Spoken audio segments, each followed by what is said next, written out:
اعوذ باللہ من الشیطان الرجیم ان الذین قالوا ربنا اللہ ثم استقاموا۔ تمام قسم کی تعریفات اور حمد و ثنا اللہ مالک الملک کے لیے ہیں، جو تمام کائنات کے خالق، مالک اور رازق ہیں، جو اپنے بندوں پر بے شمار انعامات کرنے والے ہیں، جو ہمیشہ سے ہیں اور ہمیشہ ہی رہیں گے، نہ جن کی ذات میں کوئی شریک ہے نہ جن کی صفات میں کوئی شریک ہے۔ حمد و ثنا کے بعد لاکھوں کروڑوں درود و سلام ہوں اس ہستی اقدس و مقدس پر کہ جن کا نام نامی اور اسم گرامی حضرت محمد رسول اللہ صلی اللہ علیہ وآلہ وسلم ہے، جنہیں تمام کائنات کا ہادی، رہنما، مقتدا، پیشوا، رہبر، امام بنا کر بھیجا گیا، اور جن کے قلب اطہر پر اللہ رب العزت نے اپنی آخری کتاب حمید کو نازل فرمایا۔ حمد و ثنا اور درود و سلام کے بعد لاکھوں رحمتیں ہوں آپ کے صحابہ پر، امت کے شہیدوں پر، ادیبوں پر، واعظین پر، مبلغین پر، مصنفین پر، کہ جن کی وجہ سے اسلام ٹھیک اور مکمل حالت میں ہم تک پہنچا۔ معزز سامعین گرامی قدر، رمضان کا مہینہ ہم نے گزار لیا۔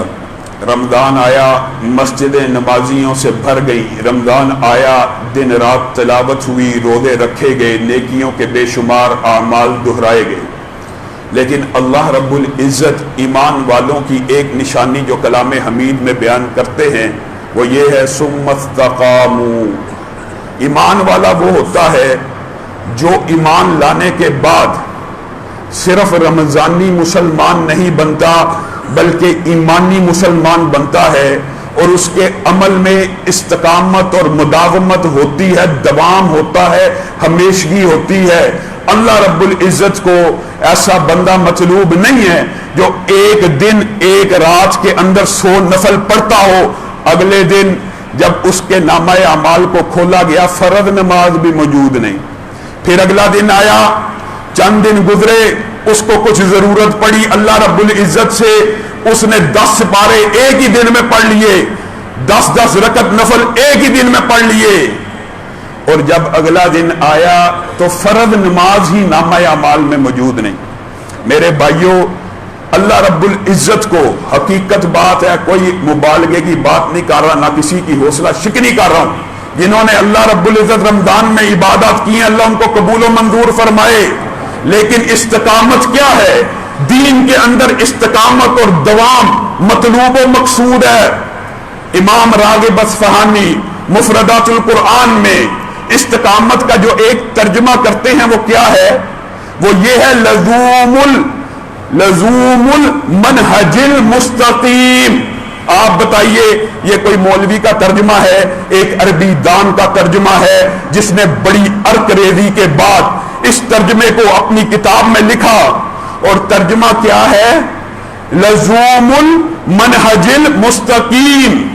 استقامت تو اس کو کہتے ہیں کہ انسان صراط مستقیم، منہج مستقیم کے ساتھ چمٹ جائے، اس کو ایک منٹ کے لیے، ایک سیکنڈ کے لیے اپنے آپ سے جدا مت کرے۔ یہ استقامت ہے، یہ مطلوب و مقصود ہے۔ یہ نہیں کہ 12 مہینے کے اندر ایک مہینہ اللہ رب العزت کے دین کے اوپر، منہج کے اوپر، صراط مستقیم کے اوپر بندہ گامزن رہا، باقی 11 مہینے رستہ ہی بھول گیا، باقی 11 مہینے وہی بات کہ رمضانی مسلمان تھا، 11 مہینوں میں شیطانی مسلمان بن گیا۔ بندے کا مطلوب ایمانی مسلمان ہونا ہے، ایمانی مسلمان۔ اور امام نووی نے استقامت کی جو تعریف کی ہے وہ کیا ہے؟ امام راغب اصفہانی قرآن پاک کے تراجم کے اندر بہت بڑا نام، ان کی کتابیں موجود اور میسر ہیں، کوئی پڑھنا چاہے پڑھ سکتا ہے۔ اس کے بعد امام نووی استقامت کی ابتدا ترجمے میں کس کے ساتھ کرتے ہیں؟ امام راغب نے کی لزوم کے ساتھ، امام نووی کر رہے ہیں لزوم، لیکن ان کے اور ان کے ترجمے میں بغور جائزہ لیا جائے کوئی فرق نہیں۔ وہ کہتے ہیں استقامت کہتے ہیں لزوم طاعت اللہ، اللہ کی اطاعت میں بندہ ہمیشگی اختیار کرے، اللہ کی اطاعت کے ساتھ چمٹ جائے، چپک جائے، اس کو اپنے اوپر لازم کر لے۔ بتائیے دونوں کے ترجموں کے اندر کتنا کو فرق ہے؟ بات ایک ہی ہے، استقامت یہ ہے، اور استقامت کا پھر فائدہ کیا ہوتا ہے؟ اللہ رب العزت کی طرف سے آسمان سے فرشتے نازل ہوتے ہیں، یہ وہ فرشتے نہیں ہیں معاذ اللہ کہ کسی کے ذہن میں خیال آئے فرشتے تو نبیوں کے اوپر نازل ہوتے ہیں. نہیں، بندہ مومن کے دل کو سکینت سکون پہنچانے کے لیے، مدد کے لیے آسمان سے فرشتے نازل ہوتے رہتے ہیں. اور وہ کیا کہتے ہیں؟ جو بندہ رمضان کے بعد بھی استقامت اختیار کرتا ہے، نیکیوں کے اندر اس کی مداومت ہے. اور حضرت عائشہ کی احادیث بھی اسی بات کے اوپر دلالت کرتی ہیں. امی عائشہ کہتی ہیں نبی کریم صلی اللہ علیہ وسلم نے فرمایا اللہ کی نظر میں سب سے بہترین عمل وہ ہے اگرچہ تھوڑا ہی کیوں نہ ہو لیکن ہو مستقل. کیا مطلب؟ فرائض کے ساتھ اللہ کی قربت اختیار کرنی چاہیے. پہلی بات، فرائض کو جو بندہ چھوڑتا ہے اور وہ یہ سمجھتا ہے کہ وہ اللہ رب العزت کے قریب ہو جائے گا، یہ بہت بڑا مغالطہ، خام خیالی. یہ تصوف کا مذہب تو ہو سکتا ہے، اسلام اور دین اور شریعت میں یہ بات نہیں ہے. فرائض کے ساتھ اللہ کی قربت، یعنی اگر اللہ کے قریب ہونا ہے یہ نہیں ہو سکتا کہ بندہ نوافل ادا کرتا جائے فرائض چھوڑی جائے اور سمجھے میں اللہ کے قریب ہو گیا. یہ ممکن نہیں ہے. ہاں یہ ممکن ہے، انسان فرائض کے ساتھ اللہ کے تمام حق پورے کر رہا ہے، اب قربت چاہتا ہے نوافل کے ساتھ. یہ مستحسن ہے، یہ مستحب ہے، یہ کرنا چاہیے. 5 وقت کی نماز پڑھ رہے ہیں، پھر اگر ٹائم ملتا ہے 10 رکعت نہ پڑھے، 20 رکعت نہ پڑھے. اس کو اپنا شیڈول اور ٹائم ٹیبل ایسا بنانا چاہیے کہ فرشتے اس کے اوقات سے واقف ہوں. ایک بندے نے اپنا ٹائم ٹیبل بنایا ہوگا، میں عشاء کے بعد 4 رکعت نفل پڑھوں گا، 2 رکعت نفل پڑھوں گا. ایک بندہ کسی دن عشاء کے بعد 20 رکعت نفل پڑھتا ہے. یقین مانیے قرآن و سنت کے مفہوم کے مطابق آپ کے سامنے یہ بات رکھ رہا ہوں، وہ بندہ بہتر ہے جو ہر روز ایک وقت کو معین کر کے 2 یا 4 رکعت پڑھتا ہے، اس بندے سے جو ہفتے بعد ایک دن 20-30 رکعتوں کو ادا کرتا ہے. اس سے بہتر ہے یہ بندہ. نبی کریم صلی اللہ علیہ وسلم کی حدیث اس بات کے اوپر دلالت کرتی ہے عمل چاہے تھوڑا ہو لیکن فرشتہ ہر روز آئے، اللہ آج بھی 2 نفل، اللہ آج بھی 2 صفحے قرآن کے، اللہ کل بھی 2 صفحے، اللہ پرسوں بھی 2 صفحے. نوافل سے اگر اللہ کا قرب تلاش کرنا ہے اس کے اندر دوام ہونا چاہیے. ہاں کسی وقت انسان کی طبیعت کے اندر گھبراہٹ ہوتی ہے، انسان کا دل کرتا ہے آج میں اللہ رب العزت کی بارگاہ میں 20 رکعتیں پڑھوں، 30 رکعتیں پڑھوں. اس میں حرج کی بات نہیں ہے. کسی دن انسان اپنے دل کے مطابق اگر یہ عمل کر لے، اس کی حوصلہ شکنی نہیں کر رہا. لیکن بہترین عمل وہ ہے جس کے اوپر ہمیشگی ہو، دوام ہو.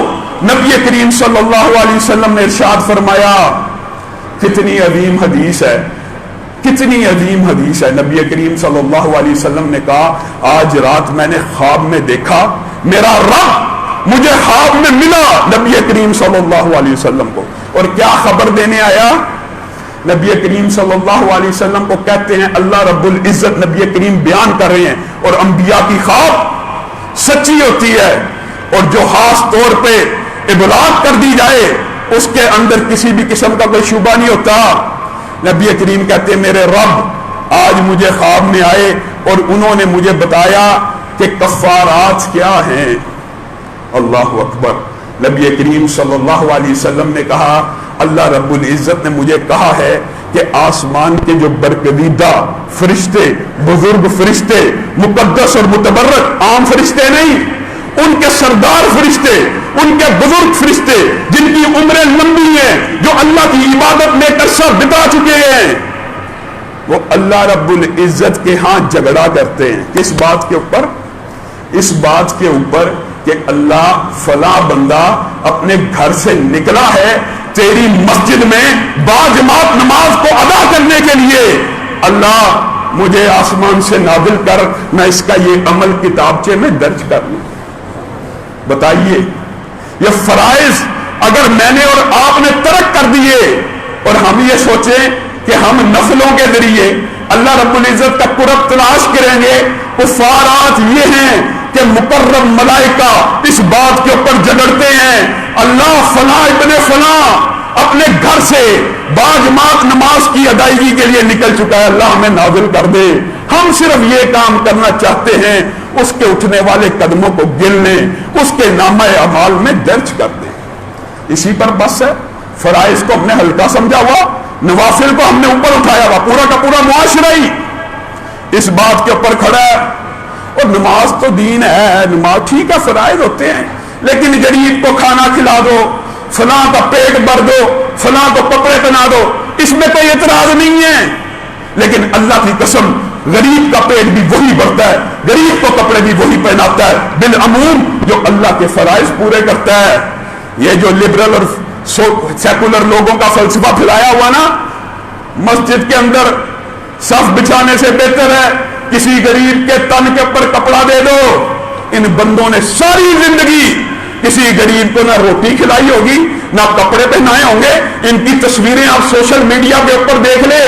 یہ ملازموں کو ہوٹلوں میں ساتھ لے جاتے ہیں نا, تو باہر ایک کرسی پڑی ہوتی ہے, اس کے اوپر بٹھا کے لے کے جاتے ہیں. جو اللہ رب العزت کی بارگاہ میں جھکنے والا ہوتا ہے وہ اپنے ملازم کو بھی وہی کھلاتا ہے جو خود کھاتا ہے, اپنے ملازم کو بھی وہی پہناتا ہے جو خود پہنتا ہے. تو یہ ساری باتیں کہ نوافل کے ذریعے, انسانیت کی خدمت کے ذریعے فرائض چھوڑ دو. اللہ کی قسم جو بندہ رمضان کے بعد اللہ رب العزت کی معصیت میں اس طرح اتر آیا کہ فرائض ہی چھوڑ دیے. رمضان میں نمازیں فرض نہیں ہیں, نمازیں پورے کے پورے سال میں فرض ہیں. اور صرف اگر نماز باجماعت کے فضائل کے حوالے سے گفتگو کی جائے, ایک لمبا چوڑا موضوع ہے, لیکن آپ کی صرف اور صرف ترغیب کے لیے یہ بات کہنا چاہتا ہوں. نبی کریم صلی اللہ علیہ وسلم نے ارشاد فرمایا جو مسجد کے اندر باجماعت نماز کے لیے گھر سے نکلتا ہے نا, اس کی حالت اللہ رب العزت کے نزدیک ایسے ہے جیسے اس نے احرام پہنا ہوا ہے اور وہ حج پہ جا رہا ہے. بتائیے, نبی کریم صلی اللہ علیہ وسلم سے بنو سلمہ نے اجازت مانگی تھی نا, اللہ کے رسول آپ کی مسجد کے قریب آنا چاہتے ہیں. نبی کریم نے کیا کہا تھا, میری مسجد کے قریب مت آنا. بنو سلمہ پیدل چل کے مسجد میں آنا, جو قدم اٹھے گا گناہ معاف ہوگا. تمہارے قدموں کو آتے ہوئے نہیں لکھا جا رہا, بلکہ تم جب واپس جاؤ گے اس وقت بھی تمہارے قدموں کا شمار ہوگا. اور دیگر حدیث میں کیا آتا ہے, جب تک نمازی اپنے گھر میں واپس نہیں پہنچ جاتا, باجماعت نماز کے لیے آیا ہے, یہ الگ بات ہے, جماعت کی کس رکعت میں ملا نہ ملا تخیر ہو گئی, نیت باجماعت نماز پڑھنے کی گھر سے نکلا ہے, جب تک وہ اپنے گھر میں واپس نہیں جاتا, نبی کریم صلی اللہ علیہ وسلم کی حدیث کا مفہوم ہے وہ حالت نماز میں ہے. حالت نماز میں اسی پر بس ہے. جب وہ گھر سے نکلتا ہے, حدیث کے الفاظ ہیں وہ اللہ رب العزت کے ذمے میں آ جاتا ہے. حدیث کے الفاظ ہے اللہ کے ذمے میں آنا. آپ اپنے کسی دوست کا ذمہ لگا دیں نا کہ یار میں جا رہا ہوں, میرے گھر والوں کا ذرا خیال رکھنا, یہ تیری ذمہ داری ہے. اور بندہ اچھا ہو, کریم ہو اور ذمہ داری کا احساس کرنے والا ہو تو بندہ بڑا مطمئن ہو جاتا. میں اپنے گھر والوں کی ڈیوٹی اور ذمہ داری فلاں بندے کے ذمہ لگا کے آیا ہوں, وہ بڑا اچھا ذمہ داری نبھا لے گا.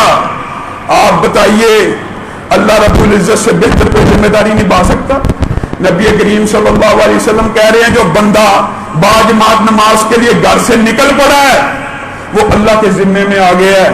جو بندہ مسجد کے اندر آنے کے لیے نکل پڑا ہے وہ اللہ کا مہمان بن گیا ہے.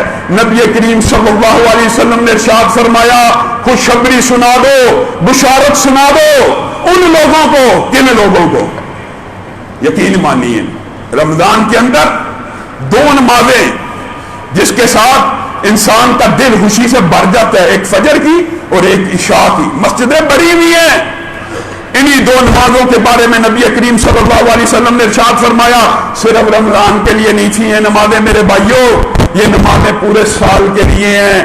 نبی کریم صلی اللہ علیہ وسلم نے ارشاد فرمایا اندھیروں میں چل کے آنے والوں کو, اندھیروں میں چل کے آنے والوں کو, اندھیروں میں, ہاں فجر کے وقت بھی اندھیرا ہوتا ہے, عشاء کے وقت بھی اندھیرا ہوتا ہے, اندھیروں میں چل کے آنے والوں کو کل قیامت کے دن مکمل نور کی بشارت دے دو. جس وقت جہنمی کیا کہہ رہے ہوں گے, رکو تھوڑا سا نور, یہ جو اتنی روشنی, یہ جو طریق پل صراط ہے جس کے اندر کوئی چیز سجائی نہیں دے رہی, اندھیرا ہے, تھوڑا سا رک جاؤ, ہم بھی تمہارے ساتھ کلمہ گو تھے, ہم بھی اسلام کو قبول کرنے والے تھے، تھوڑا رکو، تھوڑا ٹھہرو، تمہارے جسموں سے، تمہارے وضو کے اعضاء سے ایسی روشنی نمودار ہو رہی ہے، چاروں طرف روشنیاں، ہم بھی اس روشنی کے اندر گزر جائیں۔ کیا کہیں گے اس وقت جنتی جو پل صراط کے اوپر سے صرف نمازوں کی وجہ سے بڑے آرام سے گزرے ہوں گے؟ کہیں گے جاؤ، یہ روشنی آج یہاں سے نہیں ملتی، اس روشنی کے لیے اس دنیا میں محنت کرنی پڑتی ہے، یہ روشنی عشاء اور فجر کی نمازوں سے حاصل ہوتی ہے۔ اگر یہ روشنی حاصل کرنے چاہتے ہو تو دنیا میں لوٹ جاؤ، وہاں سے اپنے ساتھ روشنی لے آؤ، ہمیں کیا اعتراض ہے؟ کوئی کسی کا وزن قیامت کے دن اٹھانے والا نہیں میرے بھائیوں۔ اور یہ کتنی عام فہم بات ہے، یہ کتنی عام بات ہے جس سے میں اور آپ غافل ہیں۔ رمضان میں ہم ایسے عبادت کرتے ہیں اللہ رب العزت کی جیسے اللہ صرف رمضان کے لیے۔ اللہ کی قسم اگر انبیاء کی وصیتوں کے اوپر غور کیا جائے نا، قرآن پاک کے اندر جو الفاظ ابراہیم کے ہیں، وَوَصَّى بِهَا ابراہیم، کتنے عظیم الفاظ ہے۔ کون ہے؟ نبی ہے، کون ہے؟ پیغمبر ہے۔ اور آیت کے اندر آگے اللہ رب العزت ابراہیم کے پوتے یعقوب کا بھی ذکر کر رہے ہیں، یعنی ابراہیم نے بھی وصیت کی، یعقوب نے بھی وصیت کی۔ ابراہیم کس کو وصیت کر سکتے ہیں بتائیے؟ اسماعیل کو ہی کر سکتے ہیں نا، اسحاق کو ہی کر سکتے ہیں نا۔ کون ہے اسماعیل اور اسحاق؟ نبی اور پیغمبر اور رسول ہے کہ نہیں؟ یعقوب وصیت کر رہے ہیں، کس کو کر سکتے ہیں؟ یوسف ہی کو کر رہے ہیں نا، باقی بھائیوں کو کر رہے ہیں۔ ابراہیم جیسا نبی پیغمبر دوام، استقامت، مستقل عمل کو کیسے سمجھا رہا ہے؟ ان اللہ اصطفیٰ لکم الدین، اپنے بیٹوں کو کہہ رہا ہے۔ ابراہیم بھی اور یعقوب پوتے بھی یہی کہہ رہے ہیں۔ کیا کہہ رہے ہیں؟ اللہ رب العزت نے تمہیں عزت دی ہے، تمہیں چنا ہے، تمہیں یہ بلند مقام اگر دیا ہے تو دین کی وجہ سے دیا ہے، دین کی وجہ سے دیا ہے۔ اور جو بات دوام کے اوپر ہے وہ کیا ہے؟ فلا تموتن الا وانتم مسلمون۔ اللہ اکبر۔ بتائیے، ایک پیغمبر بیٹے پیغمبروں کو یہ نصیحت کر رہا ہے، یہ وصیت کر رہا ہے کہ بیٹا مرنا نہیں، مرنا نہیں، مگر کس حالت میں؟ اگر موت کی آخری ہچکی بھی آئے، کامیاب تب ہوگے اگر مسلمان ہوگے۔ اور یہ حکم اللہ رب العزت نے مومنوں کو ویسے بھی دیا ہوا ہے، یا ایھا الذین آمنوا اتقوا اللہ حق تقاتہ ولا تموتن الا وانتم مسلمون، یہ مسلمانوں کے لیے بھی ہے۔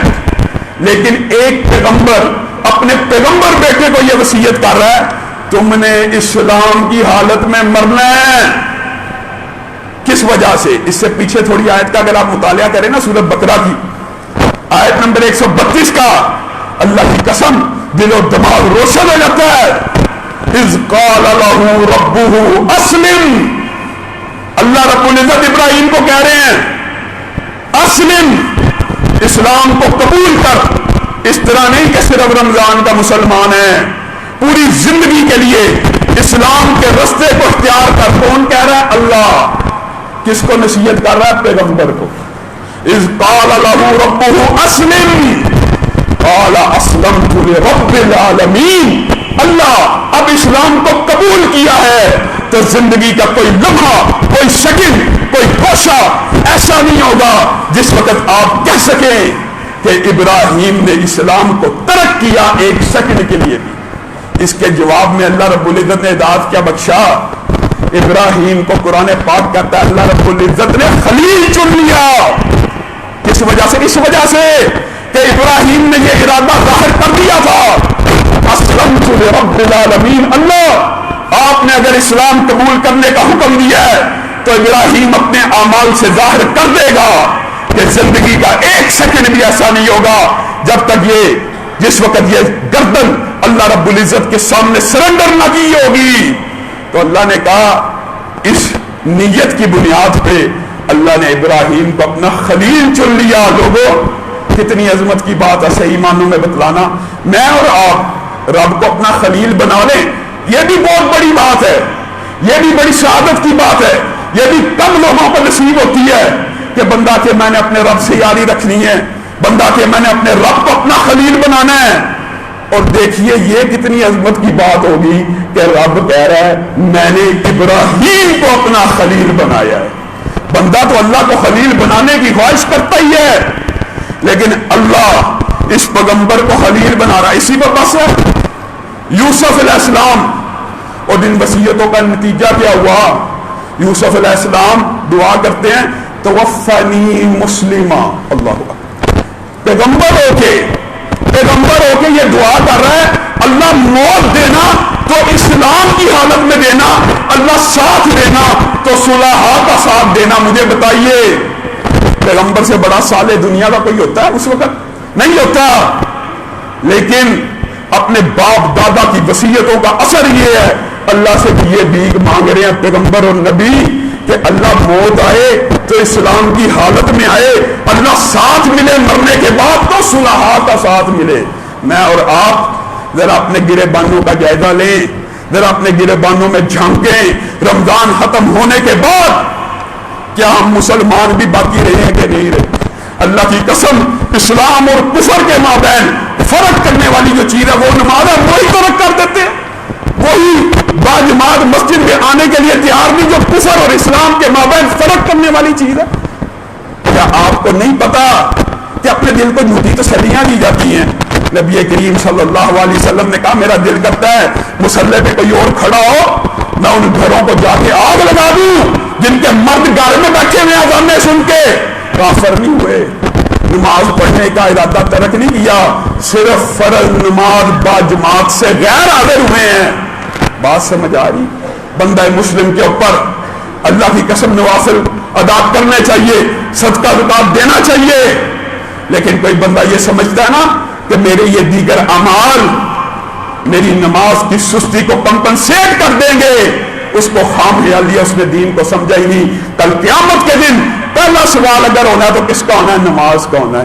اگر یہ ٹھیک نکل گئی رجسٹر کے اندر ہر روز 5 حاضریاں موجود، اللہ نہ کرے بغیر عذر شرعی کے گھر میں پڑھنے والی نماز کی اگر حاضری نہ لگتی ہو تو کل قیامت کے دن کھاتا کھلے گا، رجسٹر کھولے جائیں گے، 5 نمازیں رجسٹر میں موجود نہیں. بتائیے اس بندے کے ساتھ اس بندے کے دل کے اوپر کیا بیتے گی جس کے کھاتے کے اندر 5 نمازیں نہیں ہیں. فلا نقیم لہم یوم القیامت وزنا، پھر اس کا نامہ اعمال تلنا ہی نہیں. نامہ اعمال تلنے کے لیے یہ جو نیکیاں کرتے ہو نا، یہ جو نفلی عبادات، انفاق فی سبیل اللہ، ذکر اذکار، اللہ کے فضل سے ہر بندہ اپنی استطاعت کے مطابق کوشش کرتا ہے کہ سبحان اللہ پڑھے، الحمدللہ پڑھے، لیکن میرے بھائیوں یہ تلنا کب ہے؟ اس کا وزن کب ہونا ہے؟ اس کا وزن تب ہونا ہے جب فرائض کھاتے میں پورے لکھے ہوں. اللہ رب العزت جو کہا گیا جو سنا گیا اس کو سمجھنے کی توفیق عنایت فرمائے.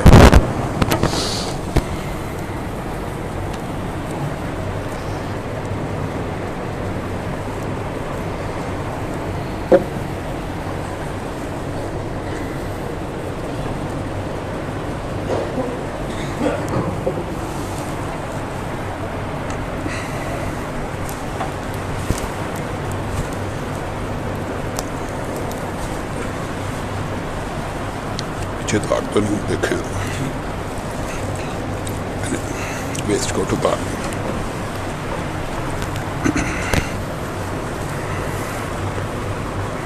اب لگا دیں.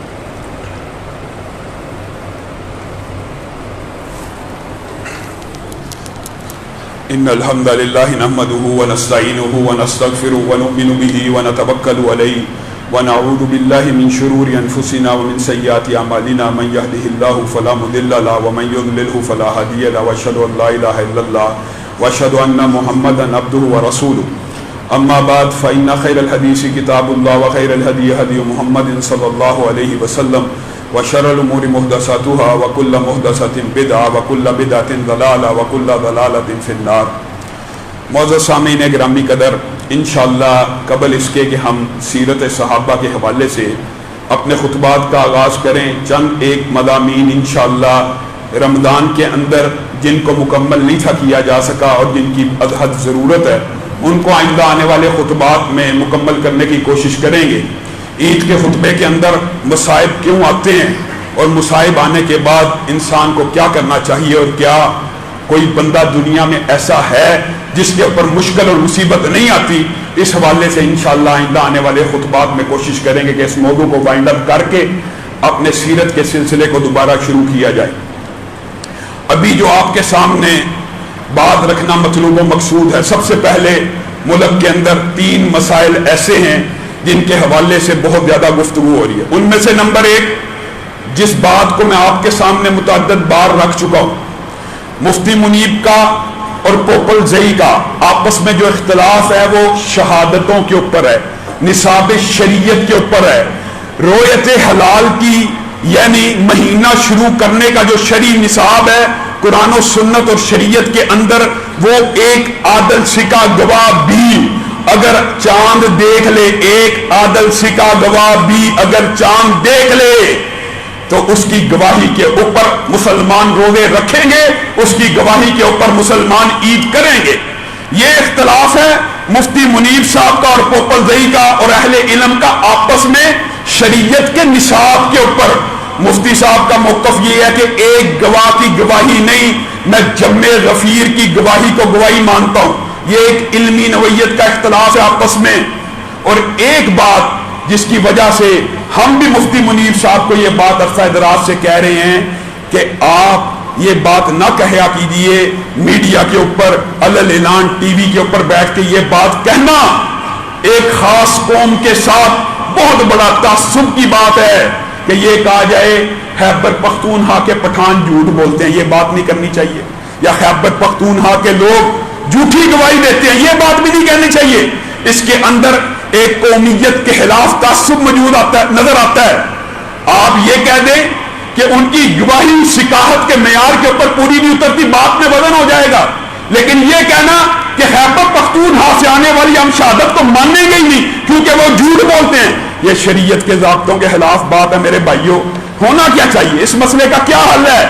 یہ مسئلہ ملک میں 70 سال سے ہے اور ہر وقت ہر دور میں علماء نے اس کا جو معاملہ بڑے احسن طریقے سے نمٹانے کی کوشش کی ہے. وہ یہ ہے کہ ہمارا ملک حقیقت میں پاکستان، اس کے 2 مسئلے ہیں. ایک مسئلہ مغرب کی طرف گوادر تک جاتا ہے اور گوادر سے بعد لوگوں نے مجھے خود ٹیلی فون کر کے بتایا، علامہ صاحب رات کے وقت ہم گوادر کے ساحل پہ کھڑے ہوتے ہمیں مسقط کی لائٹیں نظر آ رہی ہوتی. یعنی اتنی قریب ہے وہ مسئلہ مغرب کے ساتھ. دوسرا مسئلہ آپ کے سامنے چین تک چلا جاتا ہے، انڈیا کے بارڈر کے ساتھ چلتا چلتا. تو پاکستان میں حقیقت میں بیک وقت 2 مسئلے ہیں. یا تو شریعت کے مطابق پورے پاکستان کے اندر سے کہیں بھی چاند کی گواہی آئے، چاہے مکران کی ساحلی پٹی سے ہو، بلوچستان سے ہو، پشاور سے ہو، کہیں سے آئے، پورا ملک اس دن عید کر لے. شریعت میں اجازت ہے، کوئی حرج نہیں ہے ان کی گواہیوں کو قبول کرنے میں، کسی بھی قسم کا اعتراض نہیں ہونا چاہیے. نمبر 1 بات. اور نمبر 2 بات کم فہم دین سے بے بہرا لوگ، اب ان کو کیا بندہ نام لے کے کہ وہ کہتے ہیں جی یہ 2 عیدیں امت میں تفرقہ، ہرگز نہیں. اگر حکومت اور ریاست ڈکلیئر کر دے کہ پاکستان کے اندر 2 مختلف مسئلے ہیں، پشاور سے اس سائیڈ کے لوگ مغرب کے مسئلے کے ساتھ عید کریں گے اور اس سائیڈ کے لوگ مشرق کے مسئلے کے ساتھ عید کریں گے، اللہ کی قسم شریعت میں یہ بھی جائز ہے. شریعت میں اس میں بھی کسی قسم کی قباحت کی بات نہیں ہے کہ بندہ اپنے مسئلے کے مطابق عید کرے، وہ اپنے مسئلے کے مطابق. یہ بات انلوجیکل ہے جو کہتے ہیں 2 عیدیں ہونا امت میں انتشار ہے، ہرگز نہیں. حکومت اعلان کرے کہ ملک کے اندر 2 مختلف مسئلے ہیں، الگ الگ عید ہوا کرے گی، کوئی حرج نہیں. یا جو مسئلہ چاند کو پہلے دیکھتا ہے اس کی روایت اور گواہی کو قبول کر لیا جائے، اس کے اندر ضد اور تعصب کا مظاہرہ نہیں کرنا چاہیے۔ لیکن ان آپس میں شرعی نوعیت کے اختلافات کی وجہ سے ایک تیسرا فریق اٹھا، اس نے کہا میں کیلنڈر ہی چھاپ دیتا ہوں، یعنی رؤیت حلال کی، چاند کا جو شریعت نے نصاب مقرر کیا عینی شہادت، چاند کا نصاب عینی شہادت ہے، وہ کہتا ہے نہیں، سیکنڈری ایویڈنس کی بیس کے اوپر میں اعلان کر دوں گا 10 دن پہلے کہ 5 کو عید ہوگی، اور یہ شریعت کا مذاق اڑانا ہے۔ اور اللہ کے فضل و کرم سے اس کا کیلنڈر اس کی اپنی ہی حکومت خیبر پختونخوا نے پھاڑ کے رکھ دی ہے، اور یہ چونکہ شریعت کے خلاف ہے، کیلنڈر بنایا جائے کوئی اعتراض نہیں۔ سیکنڈری ایویڈنس کی اسلام میں اہمیت ہے، میرا پورا جمعہ اس موضوع پہ آسیہ ملونہ کیس کے وقت میں نے آپ کے سامنے گزارشات کو رکھا تھا کہ سیکنڈری ایویڈنس کی اہمیت ہے اسلام میں، لیکن شریعت کا نصاب تبدیل نہیں ہو سکتا، آنکھ سے دیکھنا پڑے گا۔ چاند کو کیلنڈر کے اوپر لکھی ہو تاریخ، لیکن گواہیوں کو کلیکٹ کیا جائے گا، شریعت کے نصاب کے اندر تبدیلی نہیں آ سکتی۔ اس لیے یہ جو فقہی نوعیت کا اختلاف ہے، اس کا فائدہ اٹھاتے ہوئے کوئی دین کے اوپر اگر حملہ کرے گا تو پھر ہم کہیں گے کہ شریعت کا نصاب ہی اور عینی شہادت، عینی رویت کو دیکھ کے عید ہوا کرے گی اور عینی رویت کے مطابق روزہ ہوا کرے گا۔ اللہ کے فضل و کرم سے یہ کیلنڈر آپ اپنی موت مر گیا۔ دوسری اہم بات، گزشتہ 1-2 دنوں سے آپ نے دیکھا پاکستان کے وزیر اعظم، ایک اسلامی ریاست کے، اسلامی جمہوریہ پاکستان جس کو اسلام کے نام پہ حاصل کیا گیا، ان کے وزیر اعظم نے کچھ ایسے ڈائلاگ بولے اپنی تقریر کے اندر، اور یہ بات بھی سن لیجئے، ہم خان صاحب کو عذر دینے کے لیے تیار ہیں کہ ہو سکتا ہے غلطی سے کہا ہو سکتا ہے اردو ٹھیک نہیں، ہو سکتا ہے کسی نے تقریر لکھ کے دے دی ہو، لیکن افسوس اور دکھ کی بات یہ ہے انہوں نے تو غلطی یا دانستہ یا دادنستہ یہ فیصلہ تو ابھی ہونا ہے، انہوں نے یہ بات کس تناظر میں کی ہے، لیکن ان کے جو حامی لوگ ہیں اللہ معاف کرے وہ ان الفاظ کے دفاع میں نکل پڑے ہیں۔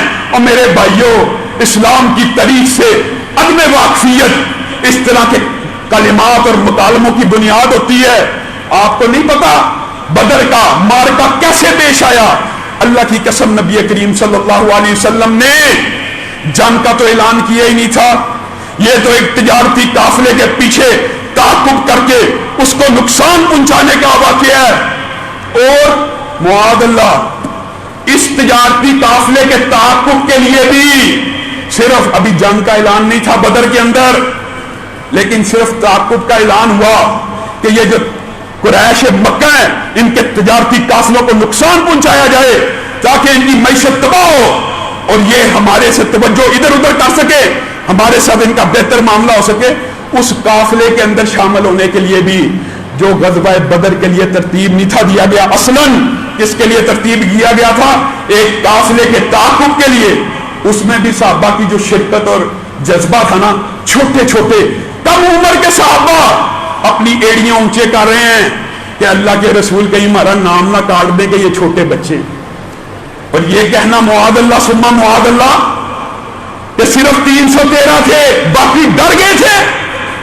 اللہ اکبر، اللہ رب العزت اگر انہوں نے یہ دانستہ طور پہ کہ ان کو رجوع کی توفیق دے اور وہ اس بات پہ توبہ کریں، اللہ کی قسم میدان بدر کے لیے، غزوہ بدر کے لیے ہمارا چیلنج ہے پوری دنیا کے مسلمانوں کو کہ ایک صحابی کا نام جو ڈر اور خوف کی وجہ سے غزوہ بدر کے اندر پیچھے رہا ہو وہ ہمیں دکھا دیا جائے، ہم اس کو وزن کے برابر پیسوں سے تول دیں گے۔ یہ کتنا بڑا جھوٹ ہے، اور اس جھوٹ کی دفاع، دکھ کی بات یہ ہے اس جھوٹ کا دفاع ہو رہا ہے۔ خان صاحب نے تو پتہ نہیں کس لا علمی میں کہہ دیا، لیکن ان کے کہے گئے الفاظ کے کچھ لوگ مقلد ایسے ہوتے ہیں، متعصب ایسے ہوتے ہیں، تکلیف خان صاحب کا بھی موقف آیا نہیں، انہوں نے نعوذ باللہ کہنا شروع کر دیا، ہاں جی ڈر گئے ہوں گے جی، قرآن کی آیت میں ہے یہ ہے، اپنی طرف سے ایک صحابی بھی علامہ شہید کے الفاظ یاد آ گئے، اللہ کی قسم جب 313 تھے تو ڈرے نہیں تھے، کسی کے پاس تیر تھا تو چلانے کے لیے تلوار نہیں تھی، تلوار تھی تو بچانے کے لیے ڈھال نہیں تھی، لیکن ڈرے نہیں تھے۔ صحابہ کا تو اس وقت جذبہ پتہ کیا تھا؟ صحابہ نبی کریم کے پاس آ رہے ہیں، حضرت ابو بکر بس کر دیجئے، بس کر دیجئے، سجدے سے سر اٹھائیے، اللہ آپ کو ضائع نہیں کرے گا، اللہ آپ کی مدد کرے گا۔ آپ کیا سمجھتے ہیں ہم اصحاب موسیٰ ہیں؟ ہم موسیٰ والے ہیں کہ جو کہیں گے آپ اور آپ کا رب جا کے لڑے؟ اللہ کی قسم ہمارے جسموں میں خون کا ایک قطرہ بھی باقی ہوگا، پہلے ابو بکر کی گردن کٹے گی، پھر تیر نبی کی طرف آئے گا، پہلے عمر کا گردن کٹے گی، پھر تیر نبی کریم کی طرف آئے گا۔ یہ کہنا کہ غزوہ بدر میں صحابہ ڈر گئے تھے، یہ بہت بڑا جھوٹ ہے، مغالطہ ہے۔ آپ کو عذر جہالت، عذر نادانی اور اس بات کا بھی عذر دیتے ہیں کہ ہو سکتا ہے آپ کے گرد و نواح کے اندر ایسے لوگ موجود ہیں جو آپ کو تقریر لکھ کے دیتے ہیں جن کی فکر روافض کی ہو سکتی ہے۔ اور دوسری بات، باتوں کو ٹویسٹ کیا جا رہا ہے سوشل میڈیا کے اوپر، جی وہ غزوہ بدر کے بارے میں نہیں تھا کہا، وہ غزوہ احد کے بارے میں کہا تھا، ڈر گئے تھے۔ غزوہ احد کے بارے میں معاذ اللہ جو الفاظ ادا ہوئے ان میں دو سنگین نوعیت کی غلطی ہیں۔ نمبر ایک بات، کیا صحابہ نعوذ باللہ کہنے سے دل ڈرتا ہے، ہمارا کہنے سے دل ڈرتا ہے۔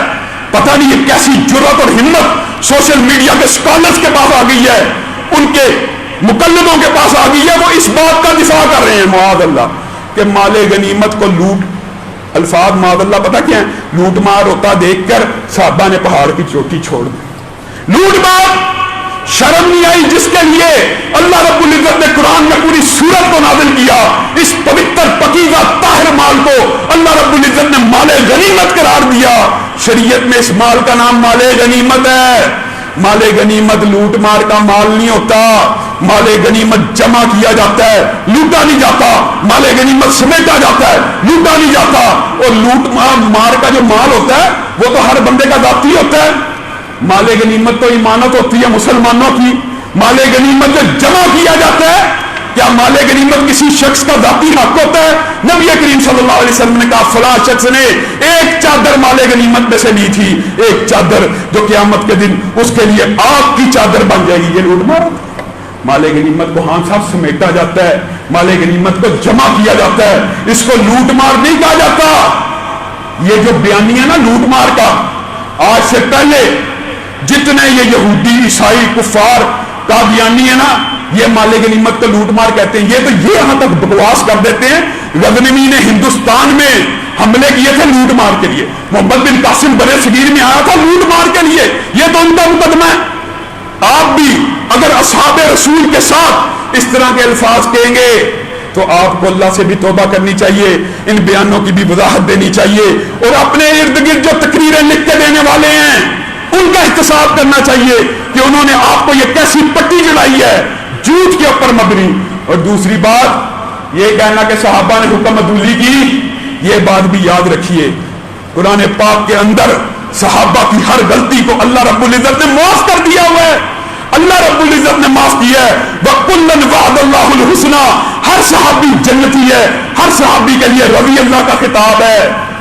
آپ کہتے ہیں حکم عدولی کی ہے، ہم آپ کو یہ بات سمجھانا چاہتے ہیں، کئی مرتبہ نبی کریم صلی اللہ علیہ وسلم کے ایک حکم سے دو معنی بھی نکلتے ہیں۔ صحابہ کے مابین اجتہادی ایک رائے بن جانا، اس کو صراحتاً حکم عدولی کہنا غلط ہے۔ ہاں اگر اس حد تک کہا جائے کہ نص کے عین مطابق، اس کے ظاہر کے مطابق بعض صحابہ نے فیصلہ نہیں کیا تو یہ بات ٹھیک ہوگی، لیکن کیا صحابہ نے یہ سمجھا جنگ ختم ہو گئی ہے؟ بتائیے اس کے اندر مغالطہ لگنا کتنا آسان ہے۔ نبی کریم نے کہا یہ چوٹی نہیں چھوڑنی، صحابہ کے دو گروہ بن گئے کہ نبی کا حکم فتح تک تھا، اب فتح ہو گئی ہے اب ہم چھوڑ دیں گے۔ بعض صحابہ نے کہا نہیں، جب تک نبی کا حکم نہیں آئے گا نہیں چھوڑیں گے۔ چند لوگوں نے چھوڑ دی، لیکن اللہ نے ان چھوڑنے والوں کو بھی قرآن پاک میں معاف کر دیا۔ لیکن یہ بات بھی بتلا دی گئی کہ نبی کی بات اور نصر اس کے حکم کے ساتھ چمٹ جانا ہے۔ اس کی ایک اور مثال آپ کو دیتا ہوں، بڑی آسان فہم سمجھ آ جائے گی۔ نبی کریم صلی اللہ علیہ وسلم نے کہا مفہوم رکھ رہا ہوں، فلاں جگہ پہنچ کے عصر کی نماز ادا کرنا۔ صحابہ کے دو گروہ ہو گئے، عصر کی نماز کا وقت آیا، صحابہ نے کہا نبی کریم کا مطلب یہ تھا کہ عصر سے پہلے پہلے وہاں پہنچ جانا، یہ مطلب نہیں تھا کہ اس جگہ عصر پڑھنی ہے۔ عصر کی نماز قرآن پاک میں آتا ہے اپنے وقت پہ ادا ہوگی۔ آدھے صحابہ نے وقت پہ پڑھ لی، آدھے صحابہ نے اس جگہ پہ پہنچ کے پڑھی، وقت مؤخر ہو چکا تھا، تخیر ہو گئی۔ نبی کریم کے پاس مقدمہ آیا، نبی کریم صلی اللہ علیہ وسلم نے کہا تم دونوں نے اجتہاد کیا میری حدیث میری نص کے اوپر اور تم دونوں نے درست فیصلہ کیا. بات سمجھ آئی؟ دونوں کا فیصلہ درست ہے. جنہوں نے عصر کے وقت میں ادا کی انہوں نے بھی درست کیا اور جنہوں نے وہاں پہنچ کے ادا کی انہوں نے بھی درست کیا. تو ہاں صاحب یہ صحابہ کے مابین اجتہادی ایک اختلاف ہوا. بعض صحابہ نے کہا فتح ہو گئی ہے, نبی کا حکم فتح تک کے لیے تھا. دوسرے صحابہ نے کہا نہیں, نبی کا حکم ابدی ہوتا ہے, جب تک دوسرا آرڈر نہیں آئے گا ہم اس مورچے کو نہیں چھوڑیں گے. اس لیے اس حوالے سے جن لوگوں کے دماغ میں اشکالات تھے وہ بھی اپنے تمام تر اشکالات کو دور کر لیں. تیسری ایک بات, ملک کے اندر معیشت کا رونا دھونا پڑا ہوا ہے. اللہ کی قسم آپ کے سامنے میں یہ بات رکھ لوں, دنیا کی بہترین معیشتیں روما کی, ایران کی, اپنے دور کی سپر پاورز کو اگر نیست و نابود کیا, مدینہ کی ریاست کی معیشت کو اگر کھڑا کیا تو اصحاب صفہ کے مدرسے سے پڑے ہوئے صحابہ نے کیا, وہ نبی کریم صلی اللہ علیہ وسلم کے طلباء نے کیا جو ایک مسجد کے چبوترے کے اوپر سے اٹھے, روما اور ایران کی سلطنتوں کو اپنے پاؤں کے نیچے رون دیا. یہ صحابہ ڈرنے والے تھے جن کو کبھی اپنی جان کی پرواہ نہیں ہوئی اسلام کے لیے. اللہ کی قسم ایسے ایسے واقعات ہیں بندہ حیران رہ جاتا ہے. صحابہ کہتے تھے ہمارا جسم چیر دیا جائے, ہمیں ہمارے جسموں کو تیل کے کڑاہوں میں ڈال دیا جائے, لیکن ہمارے سامنے محمد صلی اللہ علیہ وسلم کے بارے میں اف بھی نہ کی جائے. یہ صحابہ ڈرنے والے تھے. حضرت بلال سب جانتے ہیں واقعات. یہ جو معیشت کا رونا دھونا ہے, ہاں صاحب, اور ادارے اس بارے میں بھی غور و فکر کریں. اللہ کی قسم پاکستان کی معیشت اسی وقت صحیح ہوگی جب اس کے اندر اسلامی معیشت کا ماڈل آ جائے گا. اس کے بارے میں انشاءاللہ موقع ملا تفصیل سے آپ کے سامنے گفتگو رکھوں گا. صرف چند خط و حال رکھنا چاہتا ہوں. اسلامی معیشت کا جو بنیادی اصول ہوتا ہے, پہلا, حکمران اپنی رعایا سے کماتا نہیں ہے. یہ اسلامی معیشت کا پہلا اصول ہے. حکمران اپنی رعایا سے کماتا نہیں ہے. اگر ملک کی معیشت درست کرنی ہے ہاں صاحب, اور ادارے سن لیں, بجلی پانی گیس کے دنوں کے اندر اپنی ہی رعایا سے منافع کمانا یہ شریعت کے خلاف ہے. ان کو وہ ریٹ دینا چاہیے جس کے اوپر آپ کو کاسٹ پڑتی ہے, جو آپ کو گھر میں پڑتا ہے. اگر آپ اسی ریٹ کے اوپر عوام کو سہولت دیں گے, صرف ایک حد و حال رکھ رہا ہوں آپ کے سامنے, معیشت کا ایک خاکہ رکھ رہا ہوں. جائیے جتنی بادشاہتیں ہیں, اگرچہ بادشاہتوں کے بارے میں بڑی بات ہوتی ہے کہ خلاف شریعت ہیں, لیکن بادشاہتیں اپنے عوام کو پالتی ہیں. ہمارے یہاں اتنا 22 کروڑ عوام اور ملک کی معیشت تباہ. اگر آپ ملک کے عوام کو ریٹ ٹو ریٹ سبسڈی کے بغیر کہہ رہا ہوں, جو آپ کو کاسٹ پڑتی ہے چیزیں دینا شروع کر دیں, اللہ کی قسم معیشت ترقی کرنا شروع ہو جائے گی. جب پروڈکشن سستی ہوگی, اسلامی معیشت کا اصول ٹیکس نہیں ہے, اسلامی معیشت کا نظام زکات ہے. لوگ پھر پوچھتے ہیں امور سلطنت کیسے چلے گا, کاسٹ ٹو کاسٹ کی چیزیں. اپنی رعایا سے کمانا ہے, اپنی رعایا کو اپنے پاؤں پہ کھڑے کرو, پروڈکشن اتنی ہو, بیرونی دنیا میں بیچے. یہ ماڈل چائنا نے استعمال کیا. آج دنیا کے اندر معیشت سٹرانگ ہو گئی. اپنے عوام سے کوئی کماتا ہے؟ ہاں. ملک کیسے چلے گا؟ سارے عوام 22 کروڑ عوام, ایمنسٹی اسکیم نکلی ہے, 2.5% دے دو, سارا کالا دھن سفید ہو جائے گا. اداروں کے اللہ تعالیٰ ان کو بھی ہدایت دے. اسلامی نظام معیشت 2.5% زکات کے ساتھ چلتا ہے. جس وقت عوام کو حکومت بغیر پروفٹ کے ہر چیز مہیا کرنا شروع کر دے, پھر زکات کی کلیکشن کا سارا اختیار ریاست کے ہاتھ میں آ جاتا ہے. پھر میں نے اور آپ نے اپنی ساری زکاتیں حکومت کے اکاؤنٹ میں جمع کرانی ہوتی ہیں. لیکن ایسا کب ہوگا؟ پھر صدقے اور زکات کے ساتھ دیگر امور چلتے ہیں. حکومت اس زکات کے ساتھ جو کام کرے وہ عوام کو قبول و منظور ہوتا ہے. لیکن آپ اسلامی معیشت کے ماڈل کے بارے میں سوچیے تو صحیح, اس کی ابتدا تو کیجیے. اللہ کی قسم اگر ایک اسلامی سزا کا نافذ, یہ حدیث اپنی طرف سے نہیں کہہ رہا, اگر ایک اسلامی حد معاشرے کے اندر, شہر کے اندر, بستی کے اندر نافذ کر دی جائے, نبی کریم صلی اللہ علیہ وسلم نے کہا 40 دن بابرکت بارش ہوتی ہے نا, جس کے ذریعے سے فصلیں اٹھتی ہیں, جس کے ذریعے سے پھل آتے ہیں, جس کے ذریعے سے کھیت لہلاتے ہیں, اس 40 دن کی بارش سے زیادہ برکات اترتی ہیں جب ایک چور کے ہاتھ کو کاٹ دیا جاتا ہے، جب ایک زانی کو سنسار کر دیا جاتا ہے، جب بچے کے اغوا اور قتل اور ریپ کرنے والے کو سر عام چوک کے اندر پھانسی لگا دی جاتی ہے، آسمان سے اتنی برکتوں کا نزول ہوتا ہے۔ میں دعویٰ کر کے آپ کو کہتا ہوں، ایک مرتبہ اسلامی ماڈل معیشت کا اپنائیے، ایک مرتبہ اسلامی صداؤں کو چلے نظام چھوڑیے، صرف اسلامی صداؤں کو اس ملک میں نافذ کر لیجئے۔ اللہ کی قسم، پھر کیکڑا بیل فلانا بیل ان کی ضرورت نہیں رہنی۔ جائیے، جس وقت آپ اسلامی نظام کو اس طرح صرف جرائم کے اندر نافذ کر دیں گے، میں آپ کو گارنٹی دے کے کہتا ہوں پھر آپ لاہور کے اندر ڈرل کیجئے، اللہ رب العزت کی برکت سے تیل نکل آئے گا۔ لیکن اگر آپ اسلامی حدوں کو نافذ نہیں کریں گے، اسلامی شریعت کے اس ماڈل کو نافذ نہیں کریں گے، ملک کی معیشت درست نہیں ہو سکتی۔ اللہ رب العزت جو کہا گیا، جو سنا گیا، اس کو سمجھنے کی توفیق عنایت فرمائے۔ سبحان ربک رب العزت عما یصفون۔